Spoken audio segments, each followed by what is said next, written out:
eu saí do cristianismo para o ocultismo não foi por causa dos traumas, não foi por conta da igreja que, assim, acabou com a minha juventude, entre aspas. Não foi, porque eu não vivi minha juventude.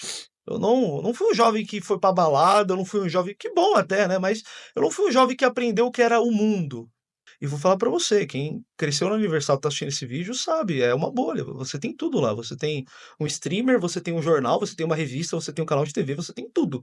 Você pode 24 horas consumir conteúdo apenas da igreja, sem precisar ter conteúdo com o mundo externo. Dá pra ver, né? Dá pra ver. Isso aqui é uma oração judaica, chamada Birkat Kohanim, a bênção sacerdotal. Você já ouviu falar?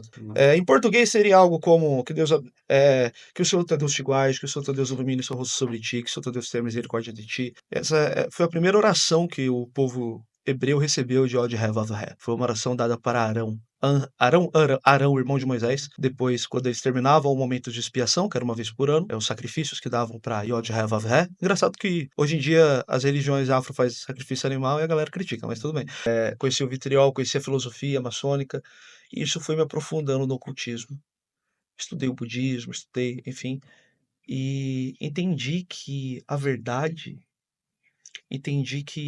essa força que eu buscava. Ah, eu vi. Opa, Eu beleza. vi. Eu tô.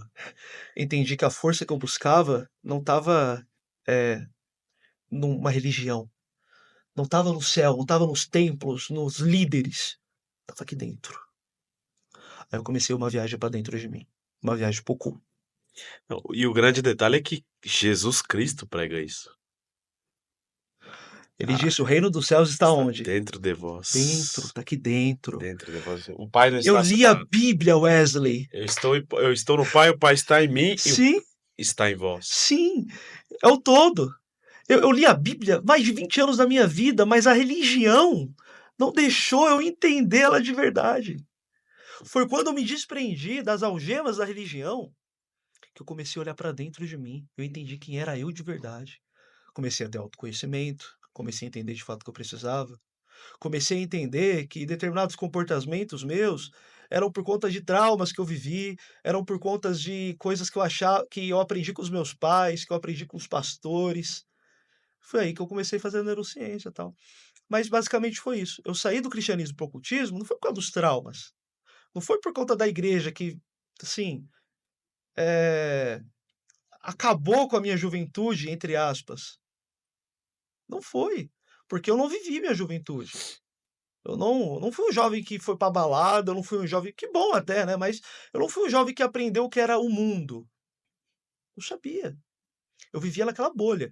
E vou falar pra você, quem cresceu na Universal, tá assistindo esse vídeo, sabe, é uma bolha. Você tem tudo lá. Você tem um streamer, você tem um jornal, você tem uma revista, você tem um canal de TV, você tem tudo. Você pode 24 horas consumir conteúdo apenas da igreja, sem precisar ter conteúdo com o mundo externo. Isso é perigosíssimo. Existe um livro, inclusive, do Edir Macedo. O nome do livro é Plano de Poder, do próprio Edir Macedo. Esse livro não é divulgado na igreja, eu não sei porquê. Mas lá ele fala sobre a política, sobre tudo, sobre literalmente o plano de poder. Eu acho incrível que isso tá tão escancarado. Mas é aquilo, a gente não quer ver. É muito difícil você. Existe um termo psicológico para isso, mas é muito difícil você sair do comodismo. O nosso cérebro é preguiçoso, Wesley. O nosso cérebro ele é preguiçoso. Ele não vai querer aprender coisa nova. Ele não vai querer se desestruturar. Então foi muito difícil. Foi extremamente doloroso. Eu passava noites chorando, me perguntando. Tinha dia que eu achava que eu ia ficar louco. Mas ah, eu tive irmãos que me ajudaram a me reerguer e a me colocar no lugar. Por isso é muito importante você ter alguém. Você ter um mestre, você ter alguém para te direcionar. E por mais que o caminho ele é totalmente individual, você tem que ter alguém. E é justamente por isso que eu comecei o projeto que no final a gente vai falar. Mas, por favor. Ele perguntou. Pergunta pra ele se é verdade que deixaram o chinelo virado. Não, aí o pessoal Pode gosta. perguntar, pode. Não existe certo e errado. Pode Deixar perguntar. o chinelo virado causa a morte da mãe. Se isso tem conexão com ocultismo e espiritualidade.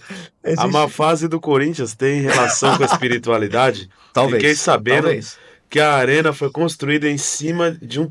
Ó, essa aqui eu achei que ia ser bobagem e acabou tendo Olha um só. final É isso que legal. eu falo. Em cima de um terreno indígena.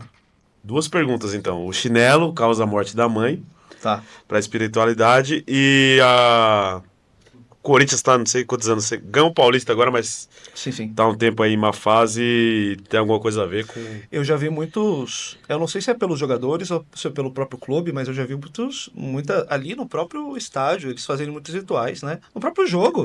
Assim, ter, às vezes, oferendas no próprio estádio, ali no campo, assim, pra todo mundo ver. Se você buscar no YouTube aí, vai ter vídeo atrás do goleiro aqui, ter Neoquímica? várias oferendas. No Neoquímica eu não sei, mas eu já vi. Ah, No no... jogo do Corinthians. Não Sim. sei se é de fato no Neoquímica, mas eu já vi. E é totalmente comum. As pessoas são livres para praticar espiritualidade, colocar elas dentro do seu trabalho, dentro, enfim. Eu coloco muita espiritualidade dentro do meu trabalho. Eu faço muito ocultismo nas coisas que eu faço. Eu literalmente, eu posso falar de. Eu coloco muito do que eu aprendi. Porque o que adianta você aprender e não praticar? Você tem que Só tá praticar. E retendo você, informação. eu coloco coisas que eu aprendi no ocultismo dentro do meu casamento. Eu coloco coisas que eu aprendi no ocultismo dentro da minha relação interpessoal social com os meus amigos, no trabalho. Então é totalmente comum, então não é errado, né? Então, por exemplo, eu vou começar a trabalhar hoje. Eu sou cristão, vou orar o Pai Nosso para me proteger. Inclusive, se você é cristão, não saia de casa sem orar o Pai Nosso, viu? Não saia. Salmo 91. Salmo 91, proteção, você precisa de proteção, viu? Todos nós precisamos. Então, o que é certo e o que é errado? A religião boa? Não. Eu oro o Pai Nosso várias vezes. Eu tenho uma tatuagem aqui. Posso mostrar? Dá? Ainda bem que eu vi de regata embaixo, que é vim correndo. Tem essa tatuagem aqui, ó. Dá pra ver, né? Dá pra ver. Isso aqui é uma oração judaica é uma oração judaica chamada Birkat Kohanim, a bênção sacerdotal. Você já ouviu falar? Em português seria algo como que o Senhor teu Deus te guarde, que o Senhor teu Deus ilumine seu rosto sobre ti, que o Senhor teu Deus tenha misericórdia de ti. Essa foi a primeira oração que o povo hebreu recebeu de Od He Vav He. Foi uma oração dada para Arão. Arão, o irmão de Moisés. Depois, quando eles terminavam o momento de expiação, que era uma vez por ano, né? Os sacrifícios que davam para Yod He Vav He. Engraçado que hoje em dia as religiões afro fazem sacrifício animal e a galera critica, mas tudo bem. Faziam lá os sacrifícios, né? E, e a primeira vez que teve esse dia de expiação, né? Yod He Vav He desceu na Arca da Aliança, né? Dentro do tabernáculo e passou para Arão essa oração. Isso saiu da boca de Yod He Vav He, o Senhor dos Exércitos. Saiu da boca dele mesmo. E ele foi lá, e Arão foi lá, ele fez esse sinal com as mãos, que inclusive quem é fã de Star Star Wars. Trek, Jornada nas Estrelas, Star Jornada nas Trek, né? Estrelas. Star Trek, quem é fã de Star Trek conhece muito bem esse símbolo aqui, ó. Esse símbolo representa uma das letras do alfabeto hebraico, que é a primeira letra do nome do Deus Todo-Poderoso, do nome Todo-Poderoso de Deus para os judeus hoje, antigos hebreus. O Y. Então, talvez seja o Iod, vou falar. Iod. Tenho medo de falar errado aqui, faz tempo que eu estudei isso, mas enfim. Então ele fazia isso daqui, ó. Ele fazia esse sinal aqui assim, pro povo, e lia essa oração. E assim ia e falava toda a bênção sacerdotal. Birkat Kohanim. Tem uma música muito linda, eu uso ela terapêutica. Essa música pra mim é terapêutica, eu uso muito ela. Que era pra abençoar aquele povo que estava fazendo aquela oferenda para o Jehová. Então